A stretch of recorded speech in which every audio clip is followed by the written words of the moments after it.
Dios les bendiga, amados oyentes. Gracias por tomarse el tiempo y dar clic. Nos encontramos yendo a través de la lectura de los Evangelios y el día de hoy nos corresponde en el capítulo número 5 del Evangelio según San Juan.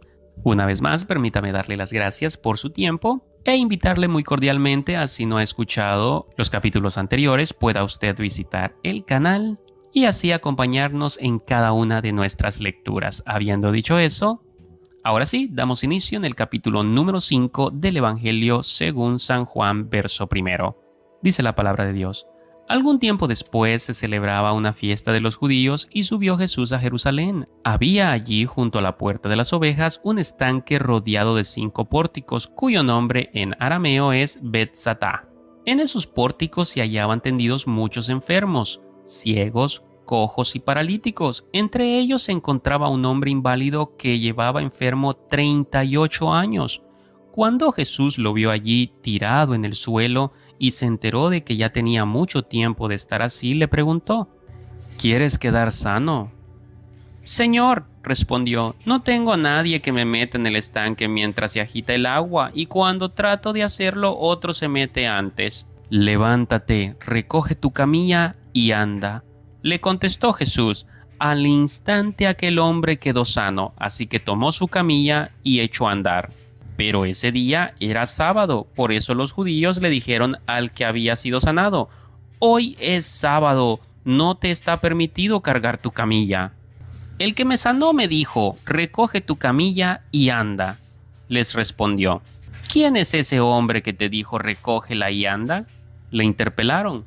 El que había sido sanado no tenía idea de quién era, porque Jesús se había escabullido entre la mucha gente que había en el lugar. Después de eso, Jesús lo encontró en el templo y le dijo: Mira, ya has quedado sano, no vuelvas a pecar, no sea que te ocurra algo peor. El hombre se fue e informó a los judíos que Jesús era quien lo había sanado. Precisamente por esto los judíos perseguían a Jesús, pues hacía tales cosas en sábado. Pero Jesús les respondía: Mi Padre aún hoy está trabajando y yo también trabajo.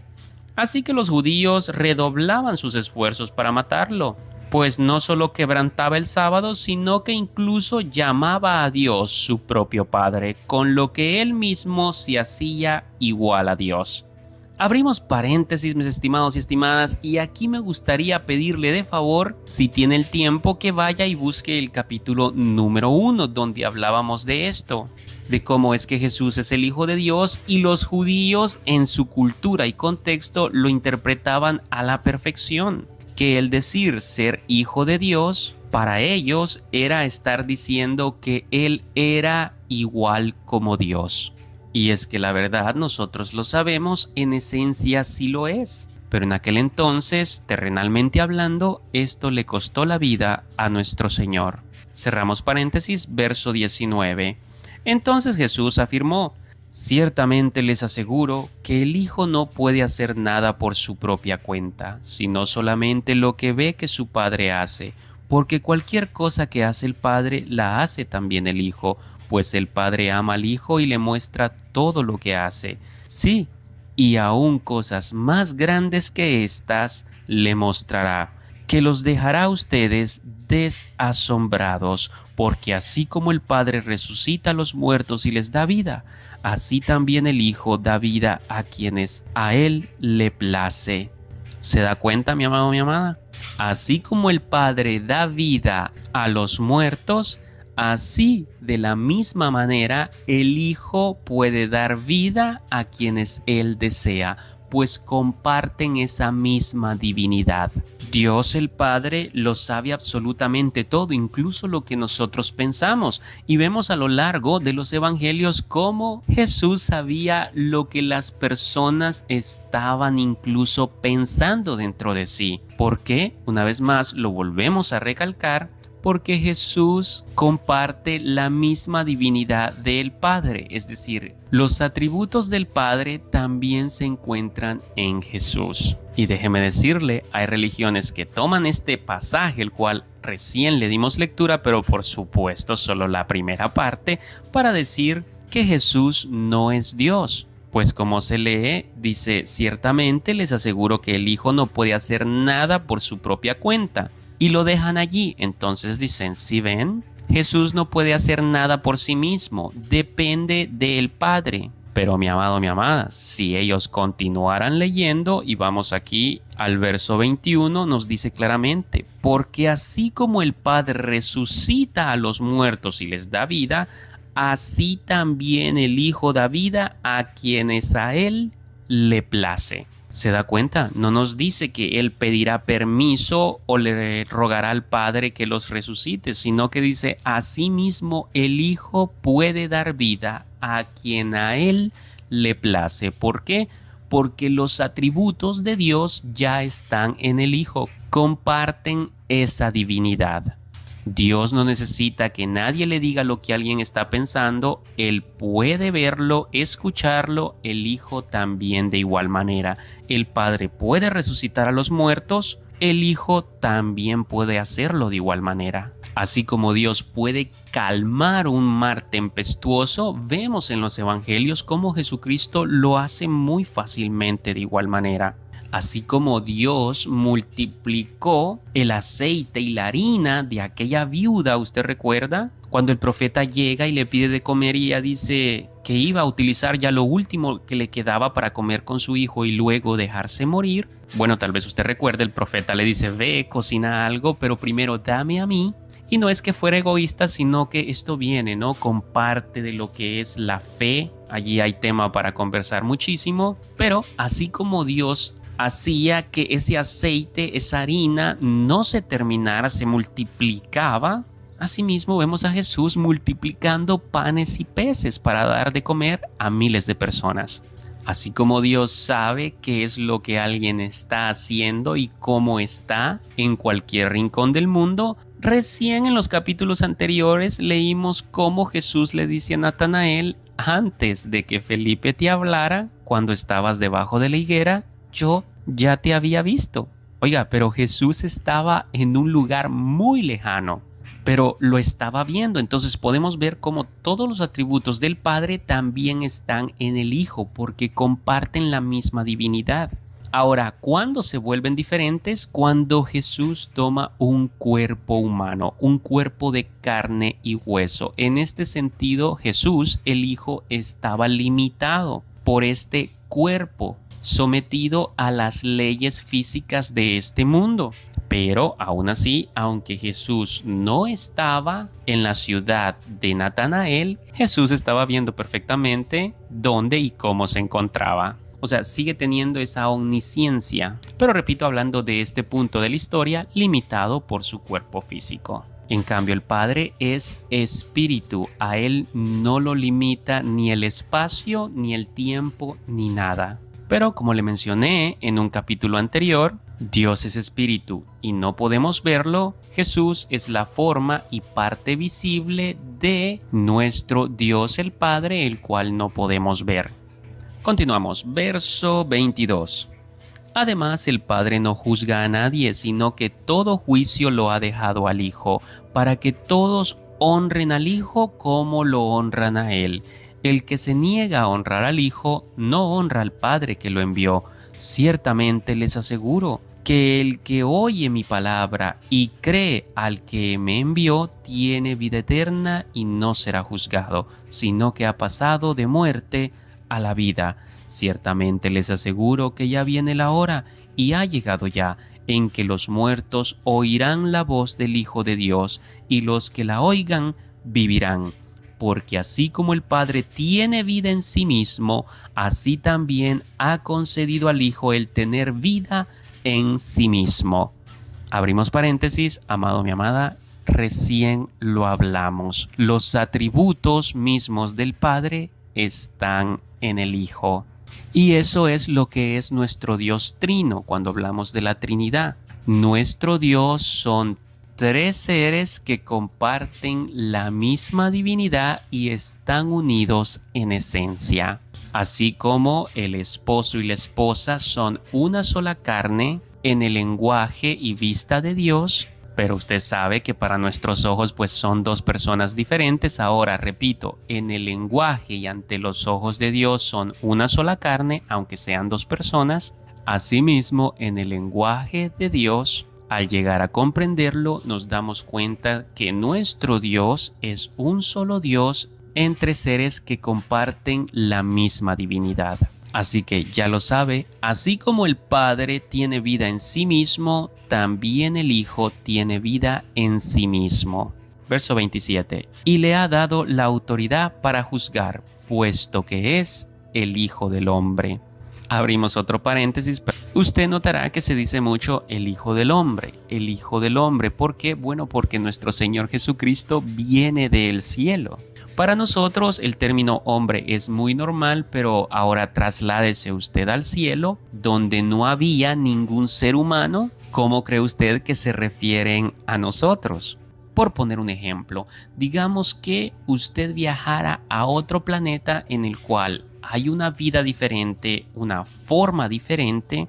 ¿Cómo cree que se referirían a usted, que es diferente a todos los demás seres que hay en ese planeta?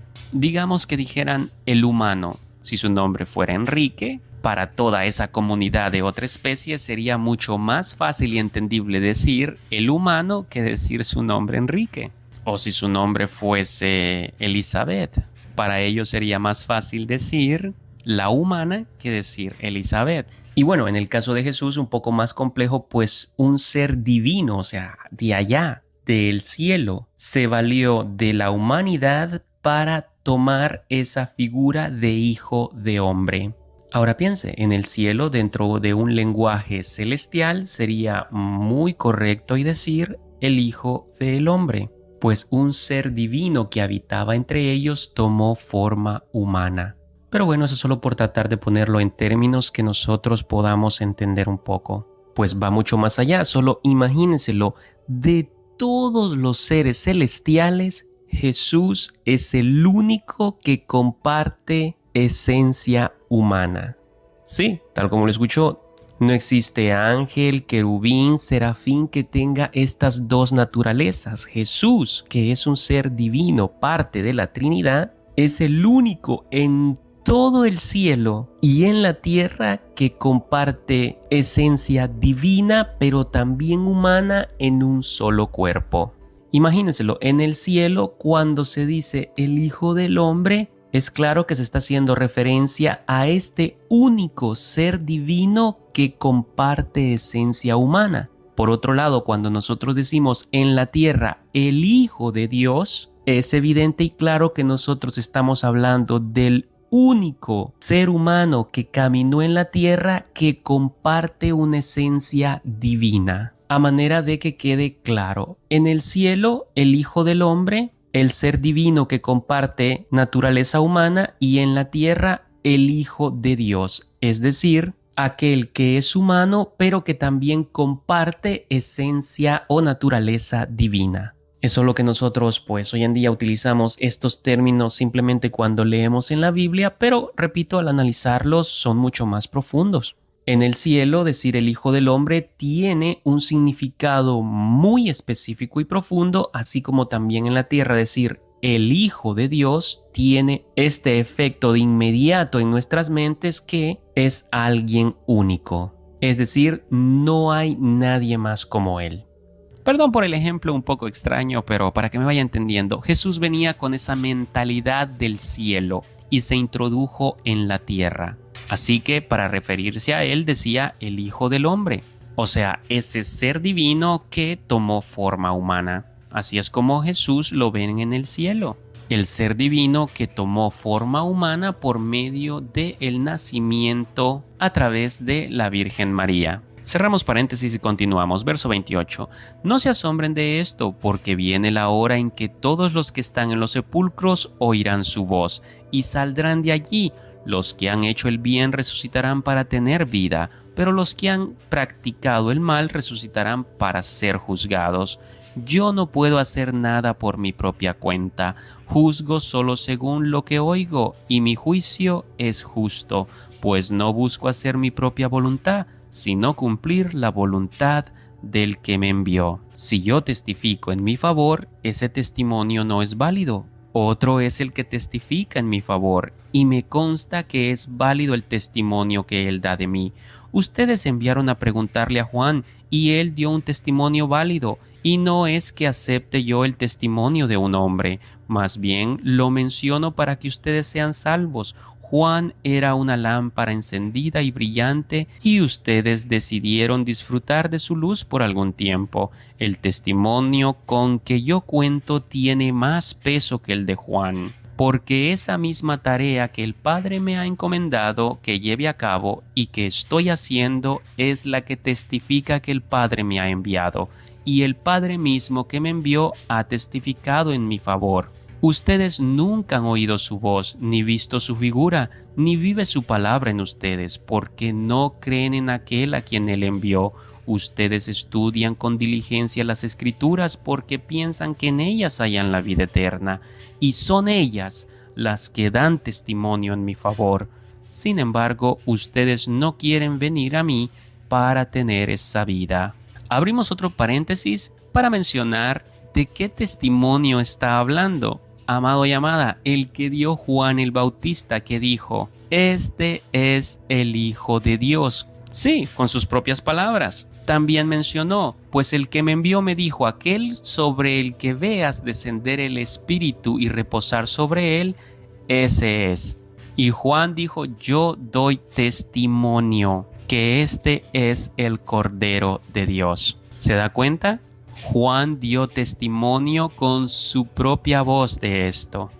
Pero como Jesús está diciendo, aparte de ese testimonio, Él está dando testimonio con todas las señales y milagros que está realizando. Y no solamente eso, sino cómo va cumpliendo las Escrituras y todo lo que se dijo acerca de Él. Una vez más leemos al final del verso 39, donde dice, hablando de las Escrituras: "Y son ellas las que dan testimonio a mi favor".